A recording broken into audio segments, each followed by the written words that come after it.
एक शख्स जिसे सजाए मौत मिलती है, पहले तो लंबा मुकदमा चलता है, उसके बाद जब lower court, high court, supreme court, उसके बाद फाइनल मोहर लग जाती है उसकी डेथ पेनल्टी पर।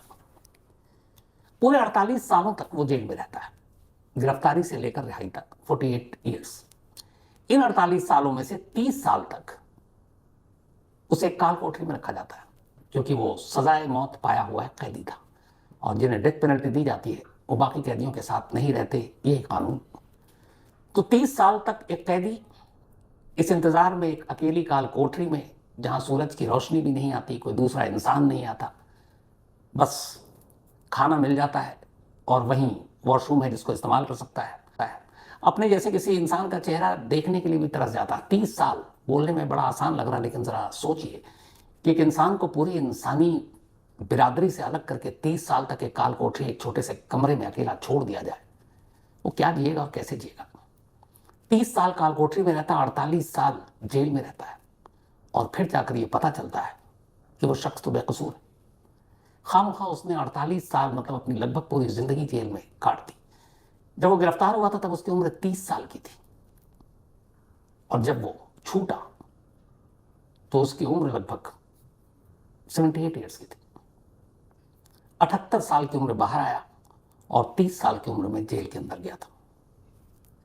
ये कहानी उस शख्स की है, बल्कि ये कहानी ऐसी कि पूरी दुनिया में, मैंने तमाम रिसर्च किया, बाकी जगहों पे देखा, शायद मौत की सजा इतने लंबे वक्त तक पाने वाला, जिसके सर पर मौत की तलवार लटकी हो इतने लंबे वक्त तक, इसकी दुनिया में दूसरी मिसाल नहीं है कि एक शख्स मौत के इंतजार में इतने बरस तक बस इंतजार करता है कि मौत पता नहीं किस दिन आएगी, किस दिन डेथ पेनल्टी पे अमल हो जाएगा, और आखिर में न सिर्फ वो बाहर आता है बल्कि बेकसूर। और इसके बाद सरकार को कोर्ट हुक्म देती है कि इसके हर दिन, जो इसने 48 साल जेल में काटे, उसके हर दिन के हिसाब से इसका मुआवजा तय करो। और वो मुआवजे की रकम जाकर बैठी 12 करोड़ रुपए इंडियन करेंसी में, और उसे 12 करोड़ रुपए मिले। ये उस देश के इतिहास में किसी कैदी को दिया जाने वाला सबसे बड़ा मुआवजा, और ये वो कैदी जो दुनिया में सबसे ज़्यादा लंबे वक्त तक मौत की सज़ा लेकर जीने वाला कैदी। ये कहानी है जापान की, ये कहानी है इवागो हाकामाता की। इवागो हाकामाता, जिसकी पैदाइश, जिसका जन्म 1936 में हुआ था, यूतो नाम का एक शहर जापान में, जिसका अब नाम जो बना है बदल गया है, चूको हमामास्तु। तो वहीं पे हाकामाता का जन्म हुआ 1936 में। बचपन से ही बॉक्सिंग का शौक था। जब बड़ा हुआ तो उसने बॉक्सिंग को अपना करियर बनाया, और फिर इसने प्रोफेशनल बॉक्सिंग शुरू किया। इसने जब बॉक्सिंग छोड़ी तब इसका पूरा रिकॉर्ड था 16-11-2, 16 मैच खेला, 11 जीता और 2 टाई हुआ था, और जो हारा या टाई हुआ वो भी पॉइंट्स के हिसाब से। तो एक शानदार करियर रहा। फिर बॉक्सिंग उम्र की वजह से छोड़ दी। बॉक्सिंग छोड़ने के बाद इसने, हाकामाता ने, एक जापान की कंपनी में बतौर मुलाजिम अपनी नौकरी की शुरुआत की। ये कंपनी जो थी जापान की एक बड़ी कंपनी थी, नामचीन कंपनी थी, और वहीं वो जॉब कर रहा था। इस कंपनी के कई पार्टनर थे, कई बॉसेस थे। जिंदगी में सब कुछ ठीक ठाक चल रहा था। हाकामाता ने उसी वक्त शादी कर ली, एक छोटा सा बेटा था उसका, और अब दौर आ चुका था 1966 का। तभी 1966 में जिस कंपनी में वो काम करता था, उसकी कंपनी के एक ओनर के घर पर आग लग गई।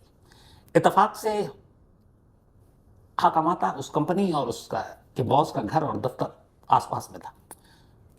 तो हाकामाता को जब पता चला बॉस के घर में आग लगी, वो भागा, वहां गया, बाकी लोग भी आए, फिर आग बुझाई गई।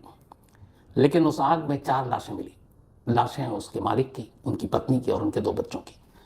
बट बाद में पता चला कि उन चारों की मौत आग लगने से नहीं हुई, बल्कि उन चारों को चाकू से गोद कर मारा गया था। यानी उस घर में 4 मर्डर हुआ था। बड़े लोग, अरबपति लोग, अब उनका कत्ल है। और इस कत्ल के बाद जापान की मीडिया में उस कत्ल को लेकर लगातार खबरें आनी शुरू हो गई। इसी दौरान में पुलिस ने अपनी जांच की। जब पुलिस ने जांच की तो देखा कि जो लोग आग बुझाने गए थे उनमें से हाकामाता भी एक था, लेकिन हाकामाता की कमीज के ऊपर कॉलर के पास कुछ खून के धब्बे थे। उससे पूछा तो उसने कहा कि मैं उन लोगों को भी पास पहुंचा लाश को, मुझे मालूम नहीं था सब मर चुके हैं। तब शायद उस वक्त कहीं खून के निशान आ गया कमीज पर। बट पुलिस को और कोई सुराग मिला नहीं। उन्हें लगा कि हाकामाता ने इन चारों का कत्ल किया है। इसके बाद पुलिस अपनी तफ्तीश करती है और हाकामाता को गिरफ्तार कर लेती है। गिरफ्तार करने के बाद अब उससे पूछताछ शुरू होती है। लगातार घंटों बिना उसे वॉशरूम भेजे हुए, बिना उसे खाना दिए हुए, यहाँ तक कि कपड़ा बदले हुए। पुलिस उससे इंट्रोगेशन करती है, उसको 3rd डिग्री देती है।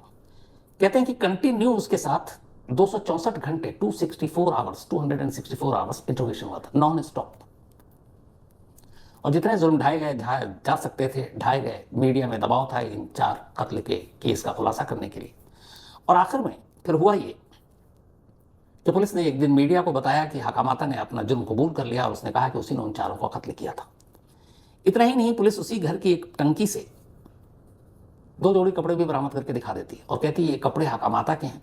जब उसने कत्ल किया तब ये कपड़े उसने पहने हुए थे, उस पर खून लग गया, उसने जाकर टंकी में फेंक दिया और फिर दूसरा कपड़ा अपने साथ लेकर आया था, वही पहनकर निकला, लेकिन उस कपड़े में भी थोड़ा सा खून लग गया था। तो अब कपड़े की बरामदगी भी दिखा दी, 4 कत्ल का कातिल भी ढूंढ के ले आया और उस घर से उस 2 लाख येन जापान की करेंसी है वो भी चोरी हुई थी, वो भी दिखा दिया। तो अब केस खोल दिया, लोगों को भी लगा कि चलो केस खुल गया। हाकामाता पूरी तरह से विलन बन चुका था जापान में। इस पूरे केस को नाम ही दे दिया गया था हाकामाता स्टोरी। अब पुलिस ने इकबाल जुर्म उसका कबूल करके दिखा दिया। मामला कोर्ट में पहुंचा 11 सितंबर 1968। इस इंसिडेंट के 2 साल के बाद 3 जजों की एक पैनल ने लंबी सुनवाई के बाद हाकामाता को 4 कत्ल का गुनहगार ठहराया और उसे सजा मौत दे दी 11 सितंबर 1968। अब जब ये सजा सुनाई गई तो इसके बाद हाकामाता ने अपील की ऊपर टोक्यो हाई कोर्ट में ये मामला गया। जैसे अपना जुडिशियल सिस्टम है, lower court, high court, then supreme court, same वहां था। तो वहां की लोअर कोर्ट ने सजा मौत दी। इसके बाद हाकामाता पहुंचता है Tokyo high court. Tokyo high court ने निचली अदालत के फैसले को बरकरार रखा और कहा कि उसने चूंकि 2 छोटे बच्चे, हस्बैंड वाइफ बेदर्दी से मारा, रहम की कोई गुंजाइश नहीं, इसलिए सजाए मौत बरकरार रहेगी। अब दूसरी अदालत से भी झटका लगा और हाकामाता को सजाए मौत ही मिली। इसके बाद अब आखिरी उम्मीद थी जापान की सबसे बड़ी अदालत सुप्रीम कोर्ट। वहां हाकामाता ने इसको चैलेंज किया सुप्रीम कोर्ट ऑफ जापान। नवंबर 1980, 2 साल वहां पे भी लगे कुछ।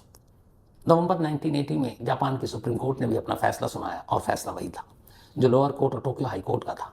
हाकामाता को 4 कत्ल के लिए, इस मास मर्डर के लिए सजाए मौत दी गई। अब यहां से सारे कानूनी रास्ते बंद हो गए। अब बस ये था कि मौत की तारीख आएगी और हाकामाता को सजाए मौत दे दी जाएगी। इस बीच में अब 3 साल बीत गए। 80 के बाद सजाए मौत की तारीख तब तक दी नहीं गई। जो वहां के मिनिस्टर ऑफ जस्टिस है उन्होंने डेथ वारंट निकाला नहीं। 1983 में अब पहली बार हाकामाता अपने बेटे को, जब बड़ा हो रहा था, उसको लेटर लिखते हैं जेल से और लिखता है कि बेटा तुम तीनों अदालत, बाकी लोग, इनके कहने पे मत जाना। तुम्हारा बाप बेकसूर है, किसी का खून नहीं कर सकता, मैंने किसी का खून नहीं किया। पुलिस ने मुझे फंसाया, पुलिस ने ज़बरदस्ती मुझसे इकरार जुर्म करवाया, मैं बेकसूर हूँ और एक दिन इन बेड़ियों को तोड़कर मैं आज़ाद हूँगा, मैं तुम्हें ये यकीन दिलाता हूँ। 1983 में ये लेटर लिखा। उसके बाद वो बेटे को कई बार लेटर लिखता। इस लेटर में यह भी लिखा कि जिन जजों ने उसे सजाए मौत दी है वो जज भी एक बार अपने फैसले पर शर्मिंदा होंगे, उन्हें भी अफसोस होगा। लेकिन ये सारे लेटर, बाकी चीज़ें चलती रही, पर रिहाई की उम्मीद नहीं, बल्कि हर गुजरता दिन ये था कि पता नहीं कब मौत का फरमान जारी हो जाए। डेथ रो में लगातार बैठा इंतजार कर रहा है हाकामाता अपनी मौत का, सेंट्रल जेल में बैठकर। लेकिन न मौत का फरमान आ रहा है मिनिस्टर ऑफ जस्टिस के थ्रू और न ही आगे कोई सुनवाई हो रही है। इस दौरान में बहुत सारी मुहिम चली हाकामाता को छुड़ाने की। जब उसके ये लेटर उसके बेटे के नाम लिखा हुआ आया तो कुछ मीडिया के हाथों तक लगा, उन्होंने उस लेटर को छापा। उसमें बहुत ही इमोशनल, बड़ा ही दर्द भरी चीज़ें लिखी थी। धीरे धीरे लोगों को लगने लगा कि हाकामाता शायद बेकसूर है और उसकी एक वजह यह थी कि उसका पूरा करियर बेदाग था, उसने कभी कोई जुर्म नहीं किया था। एक प्रोफेशनल बॉक्सर था, पूरा बॉक्सर होते हुए भी कभी उसके ऊपर कोई इल्ज़ाम नहीं लगे। तो बहुत सारे वहाँ के जो NGOs थे वो आए, फिर बॉक्सर्स का एक एसोसिएशन है वो आगे आया कि हाकामाता बेकसूर है, उसे छोड़ा जाए। लेकिन ये चलता रहा मुहिम, कोई फायदा नहीं हुआ। वक्त बीत रहा है, न उसकी मौत के परवाने पर दस्तखत हो रहा है और न ही उसे रिहा किया जा रहा है, लेकिन मूवमेंट चल रहा है। इस दौरान में अब 2000 आ गया। सन 2000 के बाद भी मुहिम बीच बीच में उठती, चलती, फिर दब जाती। एक बार बॉक्सिंग के जितने भी वहाँ के एसोसिएशन थे वो आए और जो जापान का नेशनल बॉक्सर था, चैंपियन, उसने कहानी पढ़ी और बेटे के नाम खत पढ़ा तो उसे भी लगा कि हाकामाता को इंसाफ मिलना चाहिए और उसने करीब जापान के टॉप 50 बॉक्सर, उन सब ने एक साइन किया और गवर्नमेंट को भेजा। इसके बाद ये मामला वहाँ की पार्लियामेंट में उठा। 65 जो नेता थे उन्होंने मुहिम चलाई, जजों को लेटर लिखा कि हाकामाता को छोड़ देना चाहिए और अब तक लगभग 30 साल से ऊपर हो चुका था। इधर ये हुआ कि हाकामाता को जब सजा सुनाई गई और सुप्रीम कोर्ट ने 1980 में सजा को बरकरार रखा, तो उसके बाद चूंकि वो एक सजायाफ्ता सजाए मौत का कैदी था, उसे काल कोठरी में डाल दिया गया। रिश्तेदारों से मिलने की इजाजत नहीं थी, साल में एक आध बार 5 मिनट के लिए मिल लेता। बाकी आम कैदियों के पास भटकने की इजाजत नहीं थी। वो अकेला एक सेल में तन्हा अपनी जिंदगी काट रहा है। दिमागी तौर पर क्या हाल होगी उसका आप सोचिए। एक इंसान जो किसी से बात ना कर पाए, 1 2 3 4 5 बरस नहीं, 30 बरस तक। खैर ये सब चलता रहा। नवंबर 2006 में 500 सपोर्टर पहली बार, और इसमें वर्ल्ड चैंपियन बॉक्सर और बाकी लोग जब आए और उन्होंने ये इशू को उठाया, तो फिर जापान की सरकार और मिनिस्टर ऑफ जस्टिस थे, वो पहली बार इस मुहिम में कूदे। जिन्हें उसकी मौत का परवाना जारी करना था, जो अब तक नहीं कर पाए, इस पर भी लोगों की आवाज उठी कि अगर वो वाकई 4 लोगों का कातिल है तो 1968 से लेकर जब उसे पहली बार सजा सुनाई गई और तब से जब गिरफ्तार हुआ है, उसे मार क्यों नहीं दिया गया, उसे सजाए मौत क्यों नहीं दी गई। उसके साथ दूसरा जुल्म क्यों हो रहा है कि एक तरफ डेथ पेनल्टी भी है और उसे हर दिन इंतजार कराया जा रहा है कि पता नहीं, एक मौत की सजा पाने वाले कैदी के दिमाग में ये चलता है जो मालूम नहीं अगली सुबह देख पाऊंगा कि नहीं देख पाऊंगा, कब परवाना आ जाए, कब डेथ वारंट आ जाए। तो वो शख्स 1 2 3 4 नहीं, पूरे 48 सालों तक, और इनमें से 2-4 शुरू के मुकदमे के हटा दें तो कम से कम 45-46 साल तक तो सिर्फ इस डर के साए में जीता रहा कि पता नहीं है अगले दिन मेरे हिस्से की मौत मुझे मिल ना जाए। लेकिन मौत भी नहीं मिल रही, रिहाई भी नहीं मिल रही। तब ये जब मामला उठा कि इतने बरसों तक उसे, और फिर ये कुछ लोगों ने डेटा निकाला कि दुनिया में ऐसा कोई कैदी नहीं है जिसे सजाए मौत दी गई और 45-48 साल तक इंतजार करवाया गया उसको, मतलब उस मौत के लिए भी तरसाया गया, ये इनह्यूमन है। तो जब ये सारी चीजें आई 2007 तक ये मामला फिर से जापान में जोर पकड़ने लगा। लेकिन रिहाई या कोर्ट अपना फैसला बदलने को तैयार नहीं, सरकार अपनी तरफ से उसको रिहा करने को तैयार नहीं, क्योंकि एक तरफ 4 लोगों के कत्ल की बात थी। तो फिर क्या हो, 2008 में अचानक तब एक चमत्कार होता है। 2008 में ये होता है कि बहुत सारे लोग जो हकामाता को रिहाई दिलवाने की मुहिम में शामिल थे, उनमें कुछ एक्सपर्ट जुड़े। उन्होंने हकामाता की पूरी केस की स्टडी की, जो पुलिस ने सबूत बरामद किए क्राइम सीन से, उसके खून से सने हुए कपड़े, टंकी से मिले कपड़े, वो सारे सैंपल, उस पर रिसर्च करना शुरू किया। इसके बाद उन्होंने कहा कि इसकी दोबारा से, अब 1968 में डीएनए टाइप की इतनी चीज नहीं थी, तो इसका डीएनए मैच कराया जाए। कोर्ट पहुंचे लोग, कोर्ट में दलील दी कि आप बेशक उसकी सजाए मौत को मत माफ करो, पर मौत तो दे देते हैं, मौत भी नहीं दिया, तो एक मौका दे दो, एक बार आप डीएनए सैंपल की इजाजत दे दो और रीट्रायल का इजाजत दे दो। अगर डीएनए सैंपल मिल गया तो ठीक है, रीट्रायल बंद कर देना, और नहीं मिला तो। कोर्ट को लगा कि बात जेन्युइन है। कोर्ट ने बोला ठीक है, हम पहले डीएनए सैंपल की इजाजत देते हैं, अगर डीएनए सैंपल में कुछ आया तो इस केस का हम रीट्रायल की भी इजाजत दे देंगे। हालांकि सुप्रीम कोर्ट फैसला सुना चुका है। 2008 में अदालत ने हुक्म दिया और इसके बाद कुछ वकील सामने आए, कोर्ट की तरफ पहुंचे, और आखिरकार 2012 में, मतलब 8 से भी 4 साल लग गए, 2012 14 मार्च को हाकामाता का ब्लड सैंपल लिया गया। और वो जो उसने कमीज पहन रखी थी 1966 में क्राइम के वक्त, जिस पर खून के धब्बे थे और पुलिस ने कहा था ये कत्ल की वजह से हैं, और जो पानी की टंकी से कपड़े बरामद करके पुलिस ने दिखाए थे कि ये हाकामाता के हैं और उन कपड़ों पे भी खून के निशान थे, उन सारे कपड़ों को और हाकामाता से लिए गए ब्लड सैंपल को, जो उससे जेल में लिए गए, फॉरेंसिक लैब भेजा गया। लैब भेजा गया और अब ये था कि डीएनए रिपोर्ट क्या कहती है। 14 मार्च 2012 को ये सैंपल लिया गया और इसके बाद फॉरेंसिक इन्वेस्टिगेशन की रिपोर्ट आई मार्च 2014। इसमें भी देखिए कितना वक्त लिया गया। मार्च 2014 में रिपोर्ट आई और इस रिपोर्ट ने यह बताया कि जो कपड़े मिले थे खून से सने हुए, या तो टंकी से या खुद जो पहने हुए थे हाकामाता ने 1966 4 मर्डर के दिन, वो इससे मैच नहीं करता। यानी वो जो कपड़ों पे खून था, जो विक्टिम के खून थे, जो टंकी से कपड़े मिले उसमें जो खून था, उसमें से कोई भी हाकामाता का नहीं था, वो डीएनए किसी और का था। अब यहां से ये हुआ कि जो शुरू से हाकामाता कह रहा था कि पुलिस ने मुझे टॉर्चर किया और जिस तरीके से मुझसे इकबाल जुर्म करवाया, अब यहां जब डीएनए की रिपोर्ट आई तो एक चीज साफ हो गई कि इसमें कहीं भी इस कत्ल में इन्वॉल्व नहीं था, और जो विक्टिम थे उनके जो सैंपल लिए गए थे उससे भी मिलाया गया, तो क्राइम सीन पर एक भी ऐसी चीज नहीं मिली जो हकामाता के डीएनए से मैच कर जाता। तो इसका मतलब था कि हाकामाता ने कत्ल नहीं किया, बल्कि कातिल कोई और है। और वो गुमनाम डीएनए मिला, लेकिन वो किसका, 48 साल तो बीत चुके थे। 2014 की ये बात थी। तो जब ये सारी चीजें हो गई, 2014 में जब डीएनए की रिपोर्ट आई, तो एक साथ जापान की सुप्रीम कोर्ट ने 2 ऑर्डर पास किया। एक, उसने कहा कि इस केस का फिर से रीट्रायल होगा, दोबारा मुकदमा शुरू होगा, दोबारा पुलिस अपने सबूत पेश करे। और दूसरा ये कि जब तक रीट्रायल का फैसला नहीं आ जाता, हाकामाता को जेल से आजाद कर दिया जाए। 2014 हाकामाता जेल में लगभग 48 साल गुजार चुका था। 48 साल गुजारने के बाद वो जेल से रिहा होता है। इसके बाद रीट्रायल शुरू होता है। अक्टूबर 2024 आते आते कोर्ट अपना फैसला सुनाती है और कोर्ट कहती है कि ये 4 कत्ल हाकामाता ने नहीं किए। 3 अदालतों ने गलत फैसले सुनाए, बिना सबूत के सुनाए।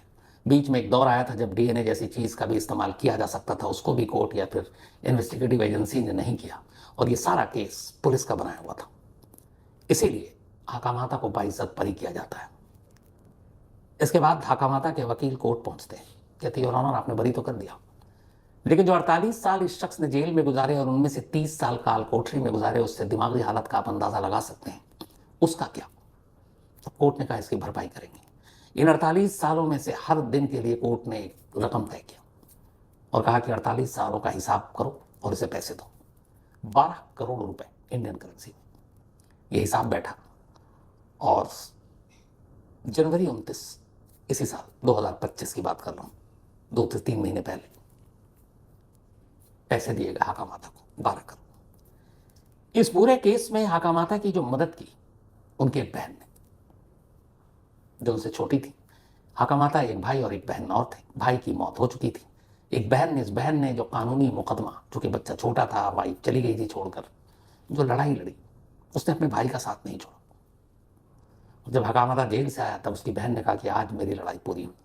इस कहानी का सबसे खूबसूरत पहलू यह है कि चलिए कोर्ट ने फैसला दिया, मुआवजा दिया, लेकिन जिस शहर का यह केस था, उस शहर के पुलिस कमिश्नर, पुलिस चीफ ताकायोशी सुदा, उन्होंने बाकायदा हाकामाता से जाकर उनके घर पर मिले और पूरी जापान की पुलिस फोर्स की तरफ से माफी मांगी। उन्होंने कहा कि यह हम पुलिस वालों की गलती थी कि 48 साल आपको जेल में रहना पड़ा, उसमें 30 साल काल कोठरी में, और दुनिया की सबसे लंबी सजाए मौत ये केस बन गया। इसलिए पूरी पुलिस फोर्स की तरफ से खुद पुलिस चीफ ने आगे आकर माफी मांगी। ये इस कहानी का खूबसूरत पहलू था। करीब 79 ईयर्स के इस वक्त हाकामाता जापान में अपने बेटे और बहन के साथ रह रहे थे, और एक पूरे परिवार की जो इतना लंबा एक तरह से जो मुसीबत का पहाड़ टूटा था वो खत्म हुआ। लेकिन इसके साथ ही 2 चीजों में वो अपना नाम रिकॉर्ड पर लिखा गया। एक, दुनिया का सबसे लंबा सजाए उम्र पाने वाला कैदी, और दूसरा, जापान के हिस्ट्री में जापानी गवर्नमेंट से सबसे बड़ा मुआवजा पाने वाला कैदी। तो ये थी कहानी हाकामाता की।